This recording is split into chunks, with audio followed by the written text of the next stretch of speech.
بسم الله الرحمن الرحيم قل أرأيتم إن جعل الله عليكم الليل سرمدا إلى يوم القيامة من إله غير الله يأتيكم بضياء أفلا تسمعون قل أرأيتم إن جعل الله عليكم النهار سرمدا إلى يوم القيامة من إله غير الله يأتيكم بليل تسكنون فيه أفلا تبصرون ومن رحمته جعل لكم الليل والنهار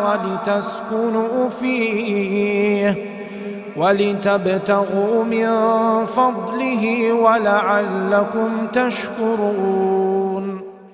السلام عليكم ورحمة الله وبركاته. ഖുർആൻ പദം 1329 ദിവസത്തിലേക്ക് എല്ലാവരെയും ഹാർദമായി സ്വാഗതം ചെയ്യുന്നു.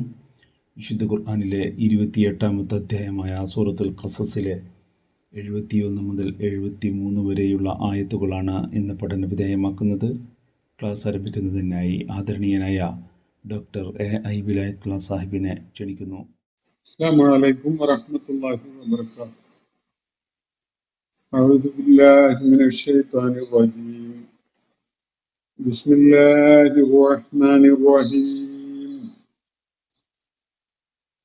ഖുൽ അറഅയ്തും ഇൻ ജഅലല്ലാഹു അലൈക്കുമുൽ ലൈല സർമദൻ ഇലാ യൗമിൽ ഖിയാമ മൻ ഇലാഹുൻ ഗൈറുല്ലാഹി യഅതീകും ബിളിയാ أفلا تسمعون قل أرأيتم إن جعل الله عليكم النهار سرمدا إلى يوم القيامة من إله غير الله يأتيكم بليل تسكنون فيه أفلا تبصرون ومن رحمته جعل لكم الليل والنهار لتسكنوا فيه ولتبتغوا من فضله ولعلكم تشكرون. صدق الله العلي العظيم.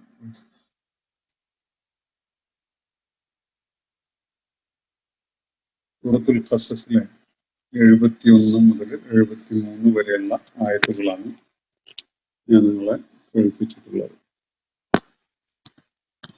അല്ലാഹു ഈ സൂറത്തിന്റെ നമ്മൾ പഠിച്ചുകൊണ്ടിരിക്കുന്ന ഈ ഭാഗം മക്കയിലെ നബി സല്ലല്ലാഹു അലൈഹി വസല്ലം അഭിസംബോധന ചെയ്തുകൊണ്ടിരിക്കുന്ന അദ്ദേഹത്തെ അള്ളാഹുവിന്റെ പ്രവാചകനായി അംഗീകരിക്കാൻ കൂട്ടാക്കാതിരുന്ന ആളുകളെ മുഖ്യമായി അഭിസംബോധന ചെയ്തുകൊണ്ട് ചില കാര്യങ്ങൾ വെളിപ്പെടുത്തുന്ന ആയാത്തുകൾ അടങ്ങിയതാണ്.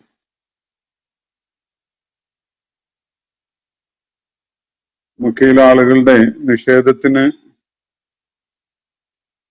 കാരണമായ ഘടകങ്ങൾ, മുഖ്യമായ ഘടകം വിശേഷിച്ച് എന്തൊക്കെയാണ് എന്നത് അള്ളാഹു നമ്മൾ പിന്നിട്ട ആയത്തുകളിൽ പരാമർശിക്കുകയുണ്ടായിട്ടുണ്ട്. ബുദ്ധിപരമായി യുക്തിപരമായി അവർ സ്വീകരിക്കുന്ന നിലപാടുകൾ അടിസ്ഥാനരഹിതമായതും അസ്വീകാര്യമായതും ആണ് എന്നത് അള്ളാഹുവിടെ ബോധ്യപ്പെടുത്തുകയാണ്. പ്രവാചകൻ നിയോഗിക്കപ്പെടുന്ന കാര്യത്തിലും അദ്ദേഹം ജനങ്ങളുടെ മുന്നിൽ അവതരിപ്പിക്കുന്ന ദൈവിക ദൃഷ്ടാന്തങ്ങളുടെ കാര്യത്തിലൊക്കെ അവരിച്ഛിക്കുന്നതും ചോദിക്കുന്നതും ഒക്കെ ഉണ്ടാവുക ആണ് വേണ്ടത് എന്ന ഒരു മൂഢധാരണയിലാണ് ആ ആളുകള് പല ചോദ്യങ്ങളും ഉന്നയിക്കുന്നത്. അള്ളാഹു ആ നിലപാടിനെ തന്നെ, ആ സമീപനത്തിനെ തന്നെ അടിസ്ഥാനരഹിതമായിട്ട് കഴിഞ്ഞ ദിവസം നമ്മൾ വായിച്ച ആയത്തുകളിൽ നമ്മെ ബോധ്യപ്പെടുത്തുകയുണ്ടായി. റബ്ബുക യഖ്ലുഖു മാ യശാഉ വയഖ്താർ. അവൻ ഇച്ഛിക്കുന്നത് സൃഷ്ടിക്കുന്നത് നിന്റെ നാഥനാണ്. അവൻ തന്നെയാണ് ഓരോ കാര്യത്തിലെയും ചോയ്സ് നിർവഹിക്കുന്നത്. എന്ത് വേണം, എങ്ങനെ വേണം എന്നത് തിരഞ്ഞെടുക്കുന്നത് അവൻ തന്നെയാണ്. അങ്ങനെ തിരഞ്ഞെടുക്കാനുള്ള ഒരു ഖീറത്ത്, അതിനുള്ളൊരു അവസരം ഇവർക്ക് നൽകപ്പെട്ടിട്ടില്ല എന്ന് അള്ളാഹുവോട് വ്യക്തമാക്കുകയുണ്ടായി. നിങ്ങളുടെ ഹൃദയങ്ങള് ഒളിപ്പിച്ചു വെക്കുന്നതും നിങ്ങൾ വെളിപ്പെടുത്തുന്നതുമായ കാര്യങ്ങളൊക്കെയും അള്ളാഹുവിനെ നന്നായിട്ട് അറിയാം. അതുകൊണ്ട് അള്ളാഹുവിന്റെ മുന്നിൽ ആരും ഒന്നും ഒളിപ്പിച്ചു വെച്ചത് കൊണ്ട് കാര്യമില്ല. നിഗൂഢതകളിൽ പൂണ്ടുകിടക്കുന്ന മനുഷ്യ മനസ്സിലെ അതീവ രഹസ്യമായ കാര്യങ്ങൾ വരെ അള്ളാഹുവിനറിയാം എന്ന് പറഞ്ഞുകൊണ്ടാണ് അള്ളാഹു കാര്യങ്ങൾ മുന്നോട്ട് കൊണ്ടുപോകുന്നത്. വഹുവല്ലാഹു ലാ ഇലാഹ ഇല്ലാ ഹുവ, അവനാണ് ഈ മറിഞ്ഞടക്കുന്നതും വെളിപ്പെട്ട കാര്യങ്ങളും ഒക്കെ ഒരുപോലെ അറിയുന്നവനായ അള്ളാഹു. അവനാണ് അള്ളാഹു. ലാ ഇലാഹ ഇല്ലാ ഹുവ, അവനല്ലാത്ത മറ്റൊരു ഇലാഹുമില്ല. ലഹുൽ ഹംദു ഫിൽ ഊല വൽ ആഖിറ, ഇഹത്തിലും പരത്തിലുമൊക്കെ സ്തോത്രങ്ങളും സ്തുതികീർത്തനങ്ങളും ഒക്കെ അർഹിക്കുന്നത് അവനാണ്. വലഹുൽ ഹുക്മു, വിധി തീർപ്പിനുള്ള അധികാരം, ശാസനാധികാരം അവനുള്ളതാണ്. വൈലൈഹി തുർജഊൻ, നിങ്ങൾ തിരിച്ചയക്കപ്പെടാൻ പോകുന്നതും അവന്റെ അടുക്കലേക്കാണ് എന്നാണ് നമ്മൾ കഴിഞ്ഞ ദിവസം വായിച്ച അവസാന ഭാഗത്ത് അള്ളാഹു വെളിപ്പെടുത്തുന്നത്. അതിനെ തുടർന്ന് ഇന്ന് നമ്മൾ വായിച്ച ആയത്തുകൾ നോക്കാം. അള്ളാഹു ഈ ആളുകള് ആരാധിച്ചുകൊണ്ടിരിക്കുന്ന അള്ളാഹുവിന് പുറമെ അല്ലെങ്കിൽ അള്ളാഹുവിനോടൊപ്പം പങ്കാളികളായിട്ട് അവർ കണ്ടുകൊണ്ടിരിക്കുന്ന ഈ പ്രതിഭാസങ്ങൾക്ക്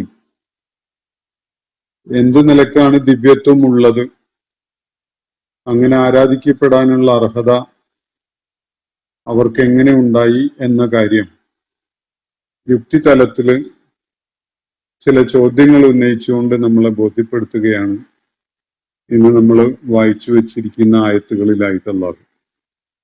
നബി സല്ലല്ലാഹു അലൈഹി വസല്ലമയോട് ഒരു ചോദ്യം ഉന്നയിക്കാനാണ് ഇവിടെ പറയുന്നത്. ഖുൽ, പ്രവാചകരെ, താങ്കൾ ഇങ്ങനെ ഒരു ചോദ്യം ഉന്നയിക്കും. അവരോട് ചോദിക്കും, അറഅയ്തും ഇൻ ജഅലല്ലാഹു അലൈക്കുമുൽ ലൈല സർമദ ഇലാ യൗമിൽ ഖിയാമ, എന്താണ് നിങ്ങൾ കരുതുന്നത്? നിങ്ങൾ എപ്പോഴെങ്കിലും ഇങ്ങനെ ഒരു കാര്യം ആലോചിച്ചു നോക്കിയിട്ടുണ്ടോ? അറഅയ്തും, നിങ്ങൾ എന്തു കരുതുന്നു? നിങ്ങൾ എങ്ങനെ നോക്കിക്കാണുന്നു? നിങ്ങൾ എന്ത് മനസ്സിലാക്കുന്നു?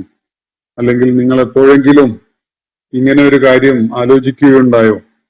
ഇൻ ജഅലല്ലാഹു അലൈക്കുമുൽ ലൈല സർമദൻ ഇലാ യൗമിൽ ഖിയാമ, അല്ലാഹു രാവിനെ അന്ത്യനാൾ വരെ തുടരെ ഉണ്ടാകുന്ന ഒരു സംഗതിയായിട്ട് നിങ്ങൾക്ക് നിശ്ചയിച്ചിട്ടുണ്ടായിരുന്നു എന്ന് ഒന്ന് സങ്കല്പിച്ചു നോക്കൂ. ഇൻ ജഅലല്ലാഹു അലൈക്കുമുൽ ലൈല സർമദ, തുടരെ രാവ്, പകലില്ലാതെ രാവ് തന്നെ, രാത്രി നേരം മാത്രം, അങ്ങനെ അത് അന്ത്യനാൾ വരെ, ഉയർത്തെഴുന്നേൽപ്പിന്റെ നാൾ വരെ ഇരുട്ടുകുത്തിയ രാത്രി മാത്രമാണ് നിങ്ങൾക്കുള്ളത് എന്ന് നിങ്ങളൊന്ന് സങ്കല്പിച്ചു നോക്കൂ. അങ്ങനെയാണ് അള്ളാഹു നിശ്ചയിച്ചിട്ടുണ്ടായിരുന്നത് എങ്കിൽ മൻ ഇലാഹുൻ ഗൈറുല്ലാഹി യഅതീകും ബിളിയാ, അള്ളാഹു അല്ലാത്ത വേറെ ഏത് നിങ്ങൾ സങ്കല്പിക്കുന്ന ഇലാഹുകളുണ്ട് നിങ്ങൾക്ക് പ്രഭ ചൊരിയുന്ന വെളിച്ചം കൊണ്ടുതരാൻ? അഫലാ തസ്മഊൻ, നിങ്ങൾ കേൾക്കുന്നില്ലേ? നിങ്ങൾക്ക് കാര്യങ്ങൾ കേട്ട് മനസ്സിലാക്കാനാവുന്നില്ലേ എന്നാണ് അള്ളാഹു ചോദിക്കുന്നത്. രാവു പകലുകളുടെ ആ മാറി മാറി വരുന്ന പ്രക്രിയ പ്രപഞ്ചത്തോളം പഴക്കമുള്ള ഒരു പ്രാപഞ്ചിക പ്രതിഭാസമാണത്. പ്രപഞ്ചം ഉത്ഭവിച്ച, പിറവിയെടുത്ത ആ നാള് മുതൽ അള്ളാഹു നിശ്ചയിച്ച അന്ത്യനാൾ വരെ നിലനിൽക്കുന്ന ഒരു പ്രക്രിയയാണ് രാവും രാവിനെ തുടർന്ന് പകലും പകലിനെ തുടർന്ന് രാവുമായിട്ടുള്ള ആ പാറ്റേൺ, അത് അള്ളാഹുവിന്റെ സുചിന്തിതമായിട്ടുള്ള ഒരു സംവിധാനമാണ്. പ്രപഞ്ചത്തിൽ അള്ളാഹു വിശേഷിച്ച് ഭൂമിയിൽ അനുഭവപ്പെടുന്ന വിധത്തിലുള്ള ഒരു സംവിധാനം അള്ളാഹു ഒരുക്കി വെച്ചതാണ്. അതിനേറ്റവും അനുയോജ്യമായ വിധത്തിലുള്ള പ്രാപഞ്ചികമായ സംവിധാനമാണ് അവൻ ഒരുക്കിയിട്ടുള്ളത്. ഗോളങ്ങളുടെ ചലനങ്ങള്, സൂര്യന്റെയും ചന്ദ്രന്റെയും ഒക്കെ ചലനങ്ങള് ആ നിലക്ക് ക്രമീകരിച്ചു വെച്ചിരിക്കുകയാണ്, ഭൂമിയുടെ ചലനം. അപ്പൊ ഈ കോസ്മിക് സിസ്റ്റത്തില് അള്ളാഹു ചെയ്തു വെച്ചിട്ടുള്ള പ്രാപഞ്ചിക സംവിധാനങ്ങളുടെ ഫലമായിട്ടാണ് രാവും പകലും ഒരു ക്രമം അനുസരിച്ച് അങ്ങനെ സംഭവിച്ചുകൊണ്ടിരിക്കുന്നത്. പ്രാഥമികമായി മനുഷ്യന്റെ പ്രയോജനത്തിനു വേണ്ടി അള്ളാഹു ഒരുക്കിയിട്ടുള്ളതാണത്. മനുഷ്യന് മാത്രമല്ല, ജീവജാലങ്ങൾക്കൊക്കെ അത് ആവശ്യമാണ്. ജീവജാലങ്ങളൊക്കെയും തന്നെ സൃഷ്ടിക്കപ്പെട്ടിട്ടുള്ളത് മനുഷ്യന്റെ ആവശ്യത്തിന് കൂടിയാണ് എന്നത് ഖുർആൻ വെളിപ്പെടുത്തുന്നുണ്ട്. അപ്പോ വ്യക്തമായി പറഞ്ഞാൽ മനുഷ്യന്റെ പ്രയോജനത്തിനു വേണ്ടിയാണ് അവന് രാവും പകലും എന്ന ക്രമീകരണം ചെയ്തിട്ടുള്ളത്. ഇവിടെ അള്ളാഹു ഉന്നയിക്കുന്ന ഒരു ചോദ്യം, അള്ളാഹു രാവിനെ നിരന്തരമായി പകലില്ലാത്ത വിധത്തിൽ തുടരെ അന്ത്യനാൾ വരെ അങ്ങനെ സംഭവിക്കുന്ന വിധത്തിൽ നിങ്ങൾക്കായി ക്രമീകരിച്ചിരുന്നു എന്ന് ഒന്ന് നിങ്ങൾ സങ്കല്പിക്കുക. അങ്ങനെയെങ്കിൽ അള്ളാഹു അല്ലാത്ത വേറെ ഏത് ഇലാഹുണ്ട് നിങ്ങൾക്ക് പകലിന്റെ പ്രകാശം കൊണ്ടുതരാൻ, നിങ്ങൾക്ക് ദിയാ ദൃശ്യമാക്കി തരാൻ ആരുണ്ട്? അള്ളാഹു അല്ലാത്ത വേറെ ഏത് ഇലാഹുണ്ട് എന്നാണ് അള്ളാഹുവിന്റെ ചോദ്യം. വളരെ പ്രസക്തമായ, വളരെ ചിന്തോദ്ദീപകമായ ഒരു ചോദ്യമാണ്. ലോകത്ത് ഏതേത് സമൂഹങ്ങളും അള്ളാഹുവിന് പുറമെ ആരാധിച്ചുകൊണ്ടിരുന്നിട്ടുള്ള ഏത് ദൈവത്തിന്റെ കാര്യം എടുത്താലും, ഏത് ഇലാഹിന്റെ കാര്യം എടുത്താലും, അതൊക്കെയും തന്നെ നിലവിൽ വന്നിട്ടുള്ളത്, അവയ്ക്ക് ഉണ്മയുണ്ടായിട്ടുള്ളത് രാവു പകലുകൾ ഉണ്ടായി വരിക എന്നൊരു പ്രക്രിയ ഇവിടെ പ്രവർത്തനക്ഷമമായതിനു ശേഷം മാത്രമാണ്. രാവു പകലുകൾ നിലവിൽ വരുന്നതിന് മുമ്പ് ഉണ്ടായിരുന്ന ഒരു അസ്തിത്വത്തിനെയും ആരും അള്ളാഹുവിന് പുറമെ ആരാധിക്കുന്നില്ല. അള്ളാഹുവിന് പുറമെ ആരെങ്കിലും എന്തിനെയെങ്കിലും ആരാധിക്കുന്നുവെങ്കിൽ അതൊക്കെയും തന്നെ നിലവിൽ വന്നത്, അവയ്ക്കൊക്കെ തന്നെയും ഉണ്മയുണ്ടായത് ഈ പ്രപഞ്ച സംവിധാനം രൂപകൽപ്പന ചെയ്യപ്പെട്ടതിന് ശേഷമാണ്. രാവു പകലുകൾ മാറി മാറി വരുന്ന ഒരു സംവിധാനം ഇവിടെ പ്രവർത്തനക്ഷമമായതിന് ശേഷം മാത്രമാണ് ഈ പറയപ്പെട്ട ദൈവങ്ങളും ദേവതകളും ദേവന്മാരും ഒക്കെ ഉണ്ടായിട്ടുള്ളത്. അപ്പൊ അള്ളാഹു ഉന്നയിക്കുന്ന ചോദ്യം എത്ര പ്രസക്തമാണെന്നൊന്ന് ആലോചിച്ച് നോക്കൂ. തുടക്കത്തിൽ തന്നെ രാവിനും പകലിനും വേണ്ട സംവിധാനം ചെയ്തു വെച്ചിട്ടുള്ള അള്ളാഹു പകലിനെ പിൻവലിച്ചു, തുടരെ രാവ് തന്നെയാണ് നിങ്ങൾക്ക് ഉണ്ടാകുന്നത് എന്നൊരവസ്ഥ ഉണ്ടാക്കി എന്ന് വെക്കുക. എത്രത്തോളം അത് നിലനിന്നു പോകും എന്നതൊക്കെ നമുക്ക് ആലോചിക്കാവുന്നതാണ്. പക്ഷെ സാങ്കല്പികമായിട്ട് നമ്മൾ അങ്ങനെ ഒന്ന് ആലോചിക്കുകയാണെങ്കിൽ, ആരുണ്ട് പകലിനോടൊപ്പം രാവിനോടൊപ്പം പകലും വേണം എന്ന് തീരുമാനിച്ചിട്ട് നിങ്ങൾക്ക് പ്രകാശം ലഭ്യമാക്കി തരാൻ? അള്ളാഹുവിന് പുറമെ ഏത് ഇലാഹിന് അത് സാധിക്കും? അള്ളാഹുവിന് പുറമെ ആരാധിക്കപ്പെടുന്ന സകല ഇലാഹുകളുടെയും ജന്മപരമായ ഉണ്മപരമായ ദൗർബല്യം, ശക്തിയില്ലായിക, കഴിവില്ലായിക ആണ് അള്ളാഹുവിടെ വെളിപ്പെടുത്തുന്നത്. ഈ പ്രപഞ്ച സംവിധാനത്തെ ഈ വിധത്തിൽ ക്രമീകരിച്ചതില് അവർക്കൊന്നും ഒരു പങ്കുമില്ല. ഈ പ്രപഞ്ചം ഈ വിധത്തിൽ രൂപകൽപ്പന ചെയ്യപ്പെട്ട് പ്രവർത്തനക്ഷമമായി ഒരുപക്ഷെ കാലങ്ങൾ പിന്നിട്ടതിന് ശേഷമായിരിക്കണം ഇവരിപ്പോ പൂജിച്ചു കൊണ്ടിരിക്കുന്ന തരത്തിലുള്ള ദേവന്മാരും ദേവിമാരും എന്ന ആശയങ്ങൾ പോലും ഉടലെടുത്തിട്ടുണ്ടാവുക. പിന്നെ അവർക്ക് എങ്ങനെ ഈ പ്രാപഞ്ചിക സംവിധാനത്തിൽ ഇടപെടാൻ സാധിക്കും? നിങ്ങളുടെ ആവശ്യങ്ങളെ പരിഗണിച്ചുകൊണ്ട്, നിങ്ങളുടെ പ്രകൃതത്തെ മനസ്സിലാക്കിക്കൊണ്ട് അള്ളാഹു നിങ്ങൾക്കായി ചെയ്തു വെച്ചിട്ടുള്ള ക്രമീകരണമാണ് രാവും പകലും.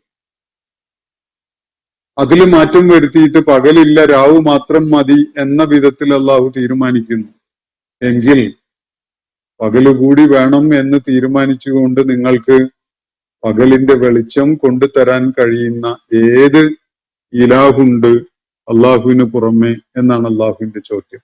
അഫലാ തസ്മഊൻ, നിങ്ങൾ ഇതൊക്കെ കേൾക്കുന്നുണ്ടല്ലോ അല്ലേ? നിങ്ങളുടെ കാര്യങ്ങൾ ഉൾക്കൊള്ളാൻ കഴിയുകയും ബുദ്ധി പ്രവർത്തിക്കുകയൊക്കെ ചെയ്യുന്നുണ്ടല്ലോ എന്നാണ് അള്ളാഹുവിന്റെ അഫലാ തസ്മഊൻ, നിങ്ങൾ കേൾക്കുന്നില്ലേ എന്ന ചോദ്യത്തിന്റെ മർമ്മം എന്ന് മനസ്സിലാക്കാൻ സാധിക്കും. എന്നിട്ട് വീണ്ടും അള്ളാഹു ഇതിന്റെ മറുവശം ചോദിക്കുകയാണ്. ഖുൽ, പ്രവാചകരെ അവരോട് ഇങ്ങനെ കൂടി ചോദിക്കുക, അറഅയ്തും, എന്താണ് നിങ്ങളുടെ വിചാരം, എന്താണ് നിങ്ങൾ കരുതുന്നത്, നിങ്ങൾ എപ്പോഴെങ്കിലും ആലോചിച്ചു നോക്കിയിട്ടുണ്ടോ?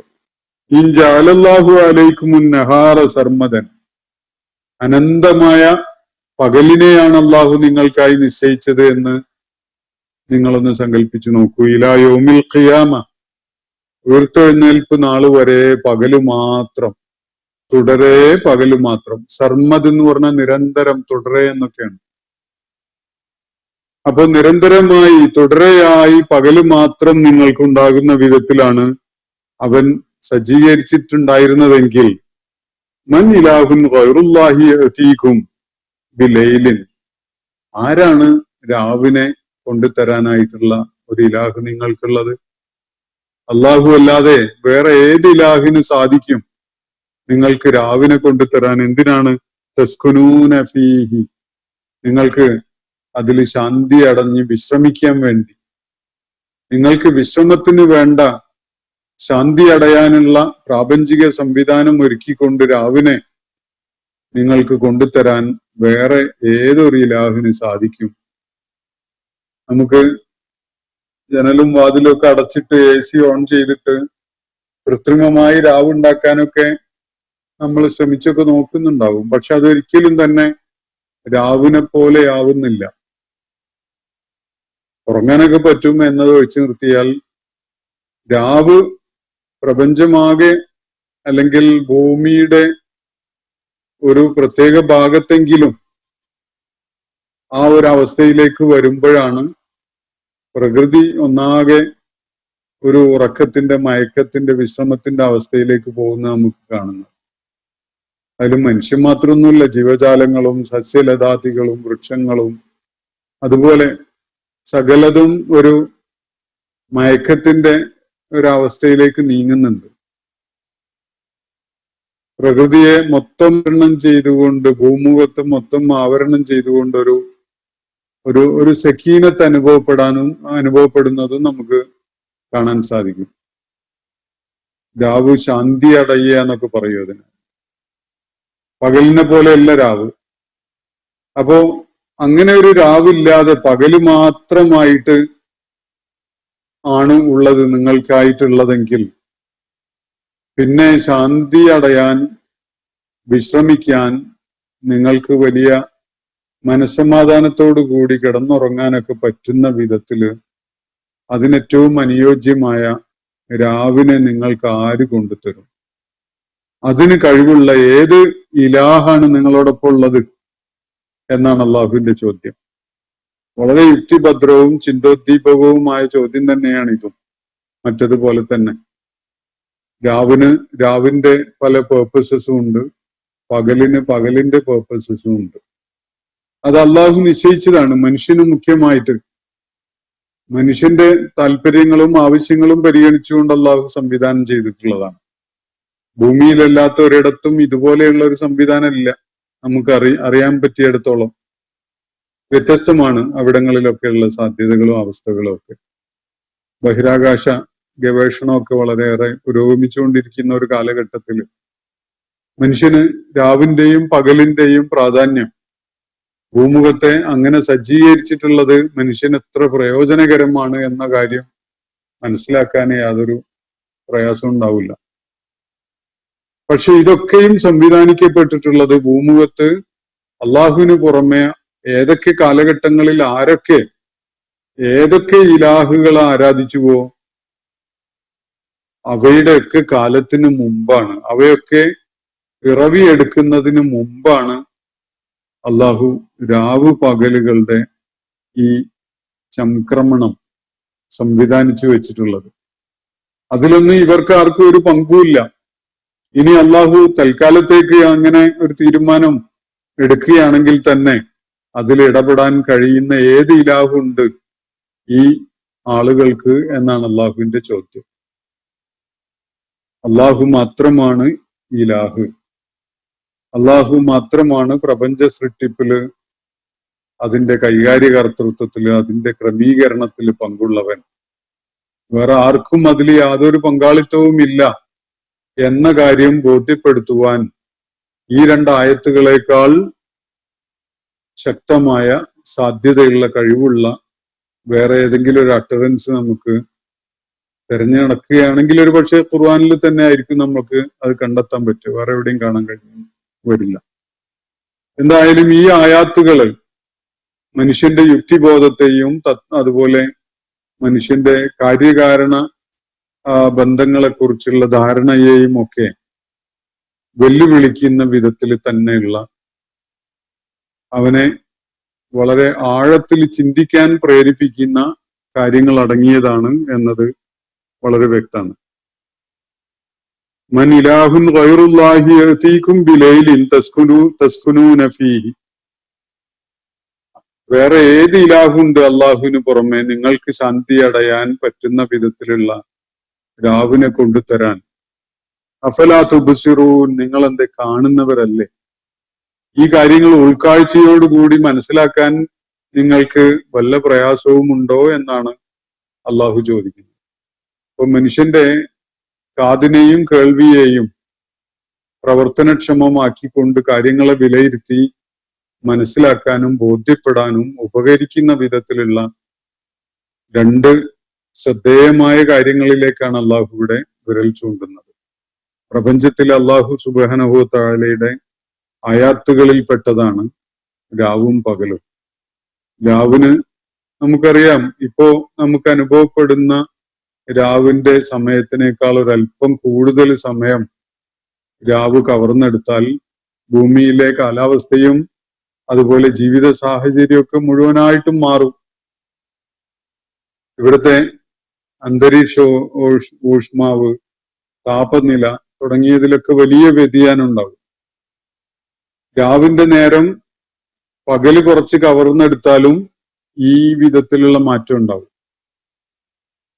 അത്രത്തോളം ഗൗരവമുള്ള ഇമ്പാക്റ്റ് ഇതുകൊണ്ടുണ്ടാകുമെങ്കിൽ തുടരെ രാവാണ് അല്ലെങ്കിൽ തുടരെ പകലാണ് എന്നൊരവസ്ഥ ഒന്ന് ആലോചിച്ച് നോക്കൂ. ഭൂമുഖത്ത് മനുഷ്യവാസം തന്നെ അല്ലെങ്കിൽ ജീവജാലങ്ങൾക്ക് തന്നെ വസിക്കാൻ കഴിയാത്ത സാഹചര്യമാണ് ഉണ്ടായി വരിക. ഇനി ജീവജാലങ്ങൾക്ക് വസിക്കാൻ കഴിയുന്ന വിധത്തിൽ അതിനെ പുനഃക്രമീകരിച്ചു എന്ന് തന്നെ വെക്കുക. രാവിനെ മാത്രം നൽകിക്കൊണ്ട് അല്ലെങ്കിൽ പകലിനെ മാത്രം നൽകിക്കൊണ്ട്. എന്നാൽ പോലും മനുഷ്യന് ഏറ്റവും പ്രയോജനകരമായ പകലും ഏറ്റവും പ്രയോജനകരമായ രാവുമുള്ള അവസ്ഥ അവർക്ക് എങ്ങനെ തിരികെ കിട്ടും? അത് നൽകാൻ കഴിയുന്ന ഏത് ഇലാഹാണ് ഇവരുടെ കയ്യിലുള്ളത്? ഇതാണ് അള്ളാഹുവിന്റെ ചോദ്യം. എന്ത് പ്രസക്തിയുണ്ട് നിങ്ങൾ ഈ ആരാധിച്ചു കൊണ്ടിരിക്കുന്ന മൂർത്തികൾക്കും, ഈ ആൾദൈവങ്ങൾക്കും വിഗ്രഹങ്ങൾക്കും ദേവന്മാർക്കും ദേവതകൾക്കുമൊക്കെ ഈ പ്രാപഞ്ചിക പ്രതിഭാസങ്ങളിൽ ഏത് നിലയ്ക്ക് ഇടപെടാനാണ് സാധിക്കുക? നിങ്ങൾക്ക് ആലോചനയുണ്ടെങ്കിൽ, ഒരല്പമെങ്കിലും ചിന്തിക്കാൻ പറ്റുന്നുവെങ്കിൽ അവയെയൊക്കെ ദൈവങ്ങളായി കൊണ്ടു നടക്കാൻ നിങ്ങൾക്ക് സാധിക്കുമോ എന്നതാണ് അള്ളാഹു ഉന്നയിക്കുന്ന ചോദ്യം. വമിർ റഹ്മതിഹി, യഥാർത്ഥത്തിൽ അവന്റെ കാരുണ്യമാണ്, അവന്റെ അനുഗ്രഹമാണ്. ജഅല ലക്കുമുൽ ലൈല വന്നഹാറ, നിങ്ങൾക്കായിട്ട് രാവിനെയും പകലിനെയും ഒരുക്കി തന്നിട്ടുള്ളത്. അത് അവന്റെ റഹ്മത്താണ്, നിങ്ങളോടുള്ള കാരുണ്യവും നിങ്ങൾക്കായുള്ള അനുഗ്രഹവും ഒക്കെയാണ്. ലി തസ്കുനൂ ഫീഹി, എന്തിനാണ് ഇത് ഒരുക്കി തന്നിട്ടുള്ളത്? രാവിനെ നിങ്ങൾക്ക് ശാന്തി അടയാനും നിങ്ങൾക്ക് വിശ്രമ സന്ദർഭമാകാനും അതുപോലെ പകലിനെ വലി തബ്തഗു മിൻ ഫദ്ലിഹി, അള്ളാഹുവിന്റെ അനുഗ്രഹങ്ങൾ തേടിക്കൊണ്ട് നിങ്ങൾക്ക് ഭൂമുഖത്ത് സഞ്ചരിക്കാനും തേടി പുറപ്പെടാനും ഒക്കെ വേണ്ടിയിട്ട് പകലിനെയും അവൻ ഒരുക്കി തന്നിരിക്കുകയാണ്. അത് നിങ്ങളോടുള്ള റഹ്മത്ത് കാരണമായിട്ടാണ് കൂട്ടരെ. നിങ്ങൾക്കത് മനസ്സിലായാലും ഇല്ലെങ്കിലും നിങ്ങൾക്ക് വിഭവങ്ങൾ തേടി നിങ്ങളുടെ ജീവിതാവശ്യങ്ങൾ കണ്ടെത്തുന്നതിനൊക്കെ വേണ്ടി പറ്റുന്ന വിധത്തിൽ പകലിനെ വെളിച്ചമുള്ളത് ആക്കി അവൻ ഒരുക്കി തന്നതാണ്. നിങ്ങൾക്ക് വളരെ ശാന്തമായി വിശ്രമിക്കാൻ പറ്റുന്ന വിധത്തില് രാവിനെയും അവൻ ഒരുക്കി തന്നിട്ടുള്ളതാണ്. അത് അവന്റെ റഹ്മത്ത് കാരണമായി, നിങ്ങളോടുള്ള വാത്സല്യവും കാരുണ്യവും ഒക്കെ കാരണമായിട്ട് അവൻ ചെയ്തു തന്നിട്ടുള്ളതാണ്. മാത്രവുമല്ല വലഅല്ലക്കും തശ്കുറൂൻ, നിങ്ങൾക്ക് കൃതജ്ഞത തോന്നട്ടെ എന്നുകൂടി കരുതിയിട്ടാണ്. ഇതൊക്കെ ചെയ്തു തന്ന റബ്ബിനോട് നിങ്ങൾക്ക് ശുക്ർ തോന്നണം. അതിനുകൂടി വേണ്ടിയാണ് അള്ളാഹു ഈ വിധത്തിൽ സജ്ജീകരിച്ച് തന്നിട്ടുള്ളത്. അപ്പൊ രാവ് പകല് ഇതൊക്കെ അള്ളാഹുവിന്റെ ദൈവികമായ കാരുണ്യവും അനുഗ്രഹവും ഒക്കെയാണ്. നിങ്ങൾക്കത് പ്രയോജനപ്പെടുന്നതിന് വേണ്ടി, നിങ്ങൾ അള്ളാഹുവിനോട് കടപ്പാടുള്ളവരാകുന്നതിന് വേണ്ടി എന്നാണ് അള്ളാഹു ഇവിടെ വ്യക്തമാക്കുന്നത്. ഇതിലൊന്നും നിങ്ങൾ ആരാധിക്കുന്ന ഇലാഹുകൾക്ക് യാതൊരു പങ്കുമില്ല. നിങ്ങൾ മക്കയിലെ കഅബയില് അക്കാലത്ത് അവര് നിരത്തി വെച്ചിട്ടുണ്ടായിരുന്ന 360 വിഗ്രഹങ്ങൾ ഉണ്ടായിരുന്നു.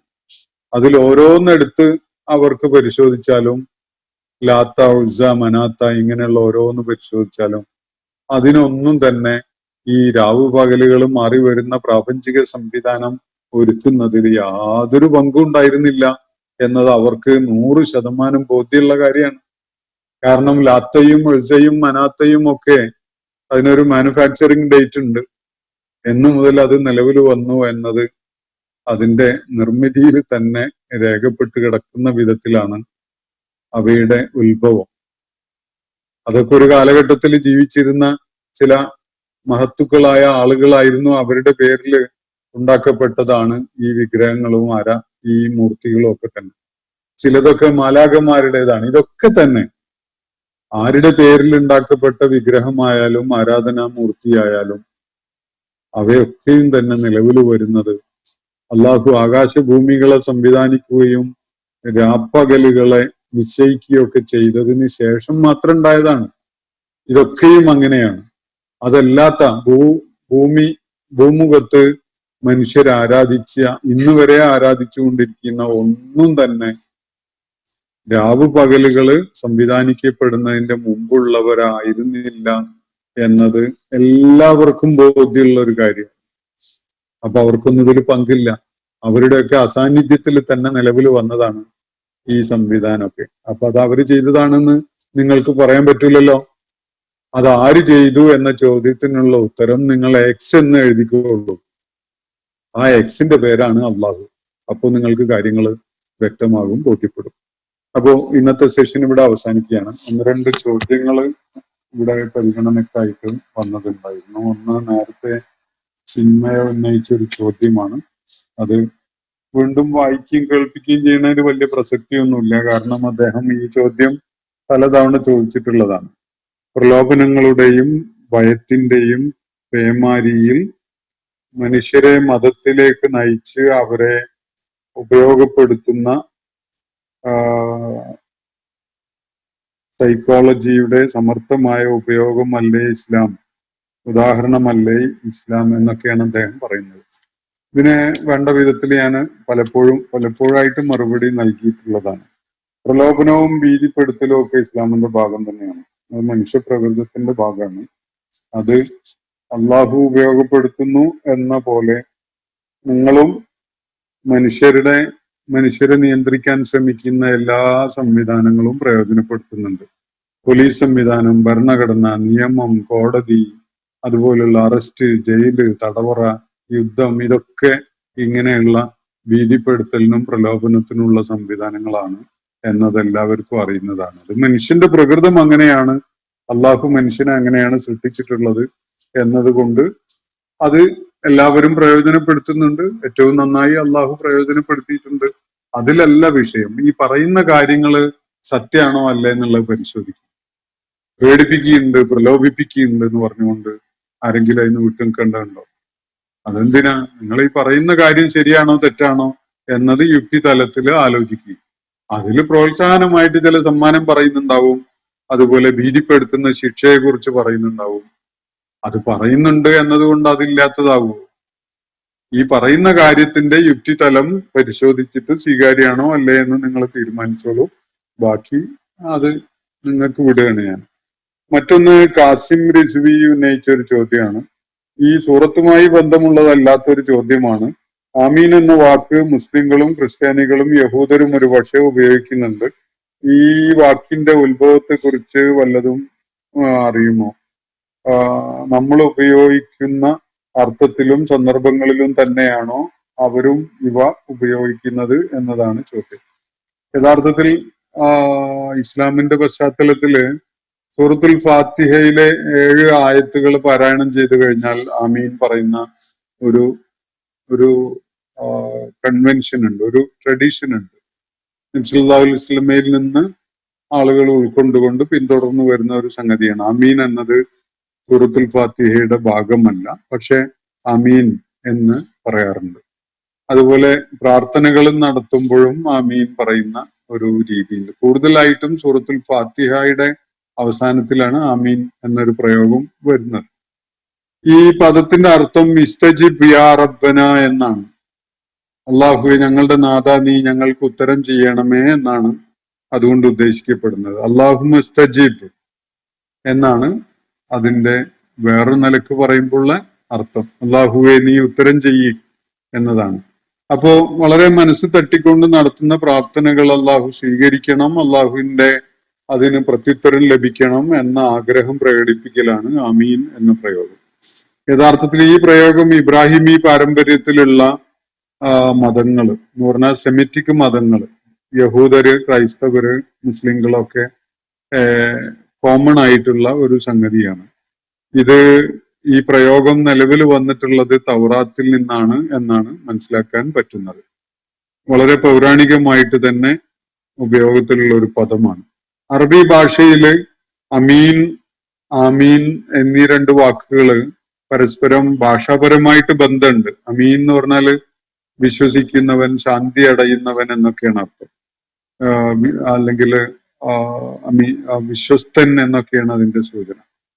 ആമീൻ എന്ന് പറഞ്ഞാല് അത് ഒരല്പം കൂടി എക്സ്റ്റെൻഡഡ് ആയിട്ടുള്ള വായനയാണ്. അതിന്റെ അത് ഒരു ക്രിയാനാമമായിട്ടാണ് മനസ്സിലാവുന്നത്.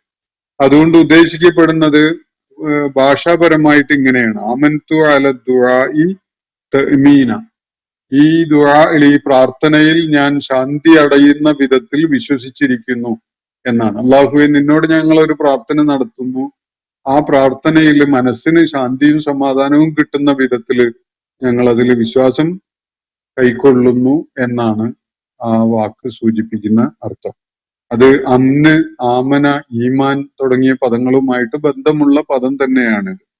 അപ്പോ അല്ലാഹുമ്മ ഇസ്തജിബ് ലീ എന്ന അർത്ഥത്തിലാണ് അത് മുസ്ലിങ്ങൾ ഉപയോഗിക്കുന്നത്.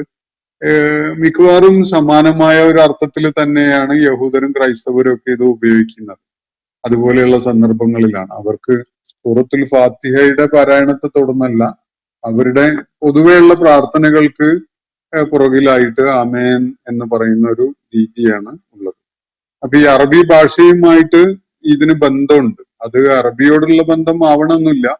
സെമിറ്റിക് ഭാഷകളായിരുന്ന സിറിയക്ക്, അതുപോലെ ഹീബ്രു ഭാഷകളുടെ ഒക്കെ വേരുകൾ പരിശോധിക്കുമ്പോൾ അതൊക്കെ പ്രോട്ടോ അറബിക്കിൽ ചെന്ന് ചേരും.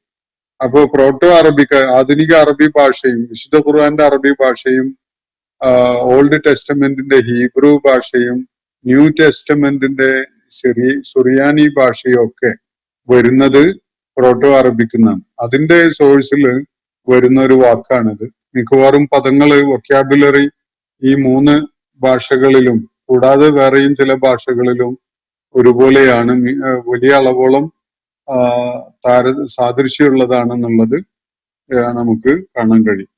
അപ്പോ തൗറാത്തിന്റെ പശ്ചാത്തലത്തിലാണ് ഇത് കൂടുതൽ സെമിറ്റിക് ഇബ്രാഹിമി പാരമ്പര്യത്തിലുള്ള ആ മതാനുയായികളുടെ സംസ്കാരത്തിന്റെ ഭാഗമായി മാറിയിട്ടുള്ളത്. ഇസ്ലാം ഈ സെമിറ്റിക് മതരൂപങ്ങളുടെ തുടർച്ചയായിട്ട് തന്നെ ഉള്ള ദൈവികമായ വെളിപ്പാടുകളുടെ അടിസ്ഥാനത്തിലുള്ള മതമാണ് എന്നത് കൊണ്ടാണ് ഈ ഇത്തരം ചില സാംസ്കാരികമായി വന്നു ചേരുന്ന എലിമെന്റ്സിനെ ഇസ്ലാം അംഗീകരിക്കുകയും പിൽക്കാല തലമുറകളിലേക്ക് അങ്ങനെ പകർന്നു നൽകുകയൊക്കെ ചെയ്തിട്ടുള്ളത്. ഇതുപോലെ വേറെയും ചില സാംസ്കാരികമായ അടയാളങ്ങൾ ഇസ്ലാമിക സമൂഹത്തിൽ ഈ സെമിറ്റിക് മത പശ്ചാത്തലത്തിൽ നിന്ന് കടന്നു വന്നത് കാണാൻ സാധിക്കും സൂക്ഷ്മമായിട്ട് പരിശോധിച്ചാൽ. അപ്പൊ ഇത്രയാണ് അത് സംബന്ധമായിട്ട് എനിക്ക് കണ്ടെത്താനായിട്ടുള്ളത്. അള്ളാഹു നമ്മെ എല്ലാവരെയും അനുഗ്രഹിക്കുമാറാവട്ടെ. വാഖിർ ദഅ്വാനാ അനിൽ ഹംദുലില്ലാഹി റബ്ബിൽ ആലമീൻ. അസ്സലാമു അലൈക്കും വറഹ്മത്തുള്ളാഹി വബറകാതുഹു. ഇന്നത്തെ ഖുർആൻ പദം ഇവിടെ സമാപിക്കുന്നു. ഖുർആൻ പഠനത്തിൽ പങ്കെടുത്ത എല്ലാവർക്കും അല്ലാഹു അർഹമായ പ്രതിഫലം നൽകി അനുഗ്രഹിക്കട്ടെ. വആഖിർ ദഅ്വാനാ അനിൽ ഹംദുലില്ലാഹി റബ്ബിൽ ആലമീൻ. അസ്സലാമു അലൈക്കും വറഹ്മത്തുള്ളാഹി വബറകാതുഹു.